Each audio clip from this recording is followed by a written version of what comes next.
அனைவருக்கும் வணக்கம். நான் நந்தினி. இன்று இருக்கக்கூடிய சில முக்கியமான டிஃபென்ஸ் அப்டேட்ஸை பார்க்கலாம். துபாய் விமான கண்காட்சியில் நம்ம நாட்டோட தேஜஸ் போர் விமானம் துரதிருஷ்டவசமாக விபத்தில் சிக்கியது. அதில் பைலட்டும் உயிரிழந்திருக்காரு. இந்த விபத்து பற்றி நிபுணர்கள் என்ன சொல்கிறாங்க?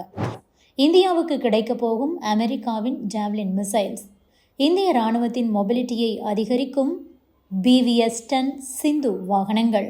இந்த பதிவில் விரிவாக பார்க்கலாம். முதலில் துபாயில் இருக்கிற அல் மக்தும் சர்வதேச விமான நிலையத்துக்கு பக்கத்தில் இருக்கிற துபாய் வேர்ல்டு சென்டர் பகுதியில் விமான கண்காட்சி நடந்தது. இதில் இந்தியா, அமெரிக்கா, ரஷ்யா, சீனா உள்பட 115 நாடுகளை சேர்ந்த 1500க்கும் அதிகமான விமான தொழில்நுட்ப நிறுவனங்கள் பங்கேற்றது. நேற்றோடு 5 நாள் விமான கண்காட்சி நிறைவடைஞ்சிருக்கு. நிறைவு நாளான நேற்று விமான சாகச நிகழ்ச்சி நடந்தது.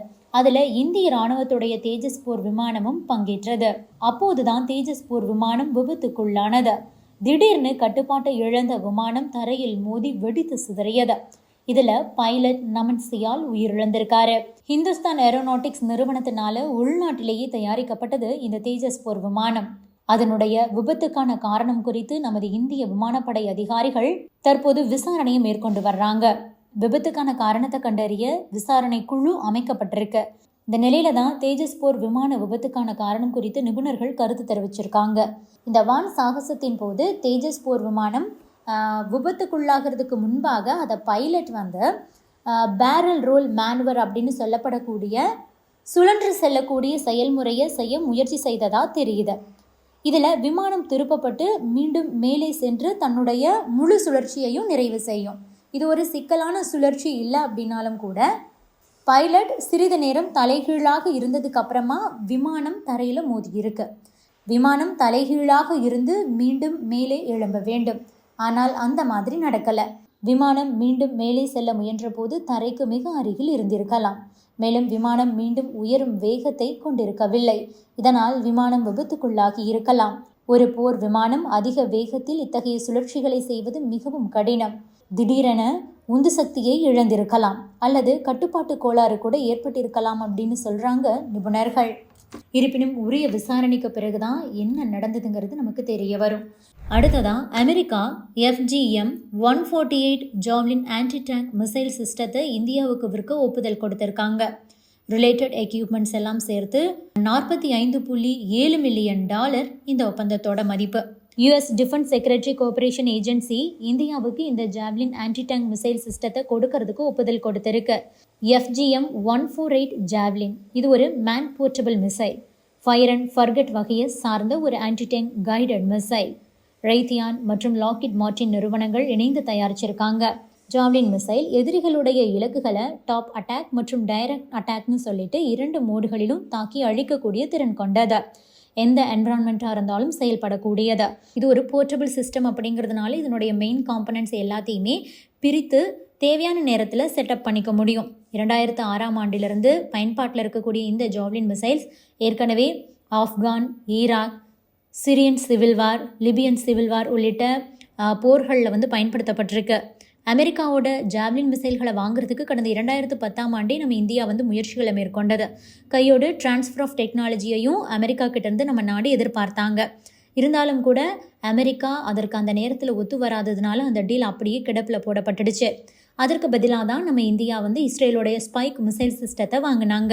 இதற்கிடையில தான் கடந்த ஜூலை மாதம் இந்தியா அமெரிக்காவுடன் சேர்ந்து இந்த ஜாவ்லின் ஏவுகணைகளை தயாரிக்கிறதுக்கான ஒரு லெட்டர் ஆஃப் ரெக்வஸ்ட்டை அனுப்பி வச்சுருந்தாங்க.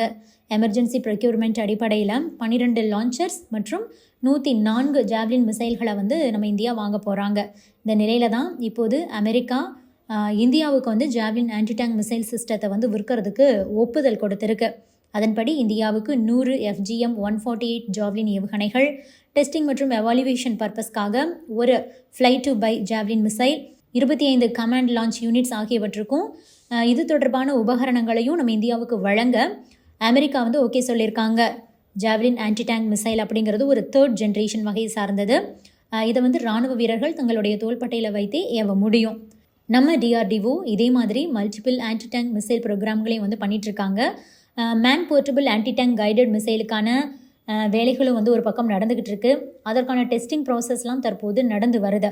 நம்மக்கிட்ட இருக்கிற நாக் மிசைல்களை எடுத்துக்கிட்டோன்னா வெஹிக்கிளாக இருந்தாலும் சரி, ஹெலிகாப்டராக இருந்தாலும் சரி, அதிலிருந்து லான்ச் பண்ணுறதுக்கு அது ஒரு ஹெவியான ஆப்ஷனாக தான் இருக்கும். ஆக தோள்பட்டையில் வைத்து ஏவக்கூடிய அந்த ஏவுகணை வசதியில் நம்மக்கிட்ட ஒரு மிகப்பெரிய கேப் இருக்குது.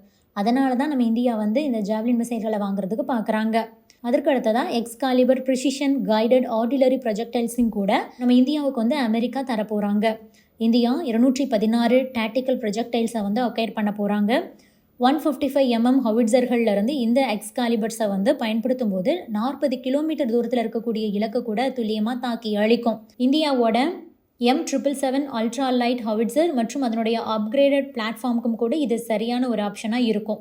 அமெரிக்காவுடைய ப்ரொஜெக்டைல்ஸை நாம் வாங்கி பயன்படுத்துறதுனால ப்ரிசிஷன் ஸ்ட்ரைக் கேப்பபிலிட்டி நமக்கு கிடைக்குது. மலைப்பாங்கான இடங்களில் அதிக ஆல்ட்ரேஷன்ஸ் இல்லாமல் இந்த ப்ரொஜெக்டைல்ஸை நாம் வந்து ஹவிட்சர்களில் பயன்படுத்த முடியும். அடுத்ததாக ஸ்வீடன் நாட்டோட பேஸ் சிஸ்டம்ஸ் மற்றும் இந்தியாவோட LNT நிறுவனம் இணைந்து BVS-10 சிந்து அப்படிங்கிற இராணுவ வாகனத்தை நமது இந்திய இராணுவத்துக்காக தயாரிக்க போகிறாங்க. குஜராத் மாநிலத்தில் இருக்கிற ஹசீரா அப்படிங்கிற இடத்துல இருக்கிற ஆர்மர்ட் சிஸ்டம்ஸ் காம்ப்ளெக்ஸில் தான் வந்து இதை தயாரிக்க போகிறாங்க. BVS-10 பிளாட்ஃபார்மோட ஒரிஜினல் மேனுஃபேக்சரே வந்து பேஸ் சிஸ்டம்ஸ் தான். அவங்க தான் நமக்கு டெக்னிக்கல் மற்றும் டிசைன் சப்போர்ட்டை கொடுக்குறாங்க. ஹை ஆல்டிடியூட், டெசர்ட், சதுப்பு நிலங்கள், நீர்நிலைகளில் கூட இந்த BVS-10 சிந்து கவச வாகனங்கள் வந்து செல்லக்கூடியது. Australia, France, Netherlands, Sweden, Ukraine, UK, Germany உள்ளிட்ட நாடுகள் இதை வந்து பயன்படுத்திக்கிட்டு இருக்காங்க. மொத்தமாக 18 BVS-10 சிந்து வெஹிக்கிளை வந்து ஆர்டர் பண்ணியிருக்காங்க. ஸோ சீக்கிரமாகவே குஜராத்தில் இதற்கான வேலைகள் நடக்க போகுது. அதற்கடுத்ததாக வங்கதேச முன்னாள் பிரதமர் ஹசீனாவுக்கு வந்து அந்த நாட்டு நீதிமன்றம் மரண தண்டனை விதிச்சிருக்காங்க அப்படிங்கிறது அனைவருக்குமே தெரியும். இது பற்றி அவங்களுடைய ஹசீனாவுடைய மகன் சஜீப் வாஹேத் சில காட்டமான விமர்சனத்தை வந்து முன் வச்சிருக்காரு. இது தொடர்பாக அவர் என்ன சொல்லியிருக்காருன்னா, வங்கதேசத்தில் இப்போது நிலவக்கூடிய ஆட்சி அப்படிங்கிறது ரொம்பவே சட்டவிரோதமானது, அரசியலமைப்புக்கு எதிரானது. அங்கு சட்டப்படி ஆட்சி அமைந்து உரிய விசாரணை நடத்தப்படணும். அவங்களால என்னுடைய தாயை கொல்லவே முடியாது, என் தாயை அவங்க தொடக்கூட முடியாது. வங்கதேசத்தில் இப்போது அனைத்துமே சட்டவிரோதமாக தான் நடந்துக்கிட்டு இருக்கு. அங்கே நடக்கிறது எல்லாமே அரசியலமைப்புக்கு எதிரானது. அடிப்படை விதிகளை கூட அவங்க மீறிக்கிட்டு இருக்காங்க. அங்கு நியாயமான ஆட்சி அமையும் போது இது எல்லாமே நிராகரிக்கப்படும். எந்த விதமான சட்டப்பூர்வமான அதிகாரத்தையும் வந்து இவங்களுடைய நீதி வந்து பெறாது அப்படின்னு சொல்லியிருக்காரு ஹசீனாவுடைய மகன். அங்கே இருக்கக்கூடிய தீர்ப்பாயத்தில் 17 நீதிபதிகளையும் நீக்கிட்டு அனுபவமே இல்லாத ஒரு புதிய நீதிபதியை வந்து நியமிச்சிருக்காங்க. அவர் என்னுடைய தாயை பற்றி வெளிப்படையாகவே மோசமான கருத்துக்களை சொல்லிக்கிட்டு இருக்காரு. எனவே அவர் ஒரு ஒருதலை பட்சமான நபர் அப்படிங்கிறது இதன் மூலமாகவே தெளிவாக தெரியுது. அதுபோக எங்களுடைய சார்பில் வழக்கறிஞரை கூட நியமிக்க அனுமதிக்காமல் விசாரணையை நடத்தியிருக்காங்க. பொதுவாகவே வங்கதேசத்தில் இந்த மாதிரியான சம்பவங்களில் உரிய விசாரணை நடத்தி முடிக்கிறதுக்கு பல வருஷங்கள் ஆகும். ஆனால் அவங்க 140 நாட்களில் அந்த வழக்கையும் முடிச்சிட்டாங்க. இதனால தான் நான் சொல்கிறேன், இது ஒரு கேலி கூத்து, காமெடி அப்படின்னு தான் சொல்ல வேண்டும்னு ஹசீனாவுடைய மரண தண்டனை பற்றி தன்னுடைய கருத்தை சொல்லியிருக்காரு அவருடைய மகன் Sajeeb வாஹேத். Subscribe to One India and never miss an update.